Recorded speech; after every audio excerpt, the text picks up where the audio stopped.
ফারাক্কার সমস্যার সমাধান হবে কি করে, তিস্তার সমস্যার সমাধান হবে কি করে, অন্যান্য অভিন্ন নদীগুলোর সমস্যার সমাধান কি করে হবে? কারণ তারা তো দখলদারিত্ব করছে এখানে। এই যে আপনার ব্যর্থতা, এই ব্যর্থতার মূল কারণটি হচ্ছে যে সরকার যারা আসে, যে সরকার এখন আছে, সেই সরকার পুরোপুরিভাবে একটা নতজানু সরকার। তৎকালীন যে ইসলামিক পররাষ্ট্রমন্ত্রী সম্মেলন হয়েছিল ইসলামিক রাষ্ট্রগুলোর, সেখানেও এটা উত্থাপিত হয়েছিল এবং সেখানে ভারতকে বলা হয়েছিল এই পানির ন্যায্য হিস্সা বাংলাদেশকে দেওয়ার জন্য।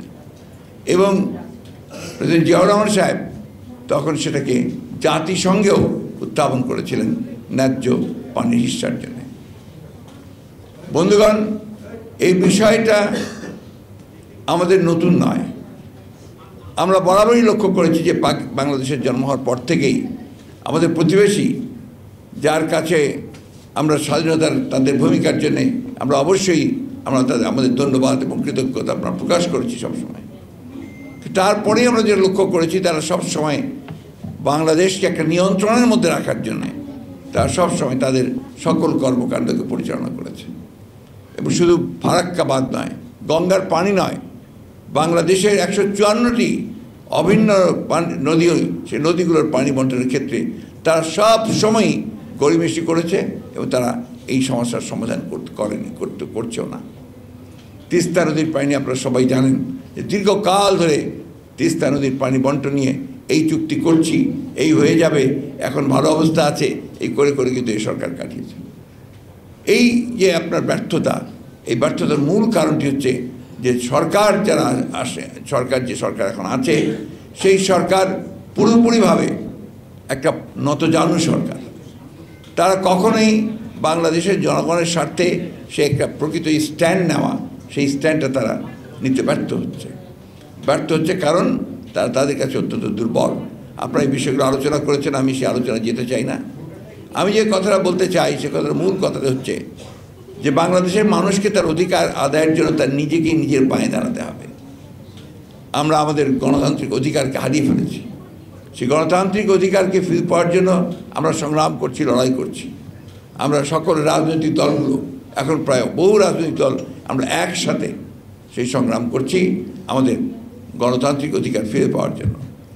এই জন্য আমাদের অনেকেই প্রাণ দিয়েছেন, আমাদের অনেক নির্যাতন নিপীড়ন সহ্য করতে হচ্ছে।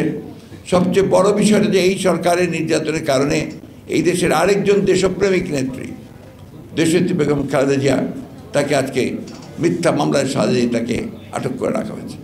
আমাদের নেতা তারেক রহমান সাহেবকে তাকেও মিথ্যা মামলায় নির্বাসিত করে তাকে বিদেশে নির্বাসিত করে রাখা হয়েছে।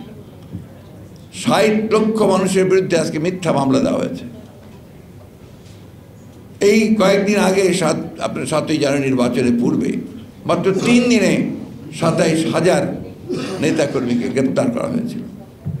এবং আজকে এখনও সেই নির্যাতন নিপীড়ন চলছে। আমাদের নেতাকর্মীদেরকে, গণতন্ত্রের জন্য আন্দোলন করছেন নেতাকর্মীদেরকে সাজা দিয়ে তাদেরকে কারাগারে পাঠানো হচ্ছে। এর মূল কারণটাই হচ্ছে যে আজকে এমন একটা সরকার দখলদারিত্ব নিয়ে ক্ষমতায় বসে আছে, যাদের একমাত্র কাজ হচ্ছে যে তারা তাদের স্বার্থ এবং তাদের প্রভুদের স্বার্থকে রক্ষা করার জন্য তারা আজকে জনগণের উপর নির্যাতন নিপীড়ন চালিয়ে যাচ্ছে। আজকে ফারাক্কার সমস্যার সমাধান হবে কি করে, তিস্তার সমস্যার সমাধান হবে কি করে, অন্যান্য অভিন্ন নদীগুলোর সমস্যার সমাধান কি করে হবে? কারণ তারা তো দখলদারিত্ব করছে এখানে। তারা তো একটা বিশেষ দায়িত্ব নিয়ে এই সরকার আপনার ক্ষমতা দখল করে আছে। আজকে এই সরকার জনগণের সরকার নয়, কোনো নির্বাচনই তারা করে না। নির্বাচন করলে তারা জানে যে তাদের একটা ভূমিধস পরাজয় হবে, তারা নিশ্চিহ্ন হয়ে যাবে। সেই কারণে বিভিন্ন কৌশলে তারা এখানে নির্বাচন একটা দেখিয়ে তারা ক্ষমতায় টিকে থাকে।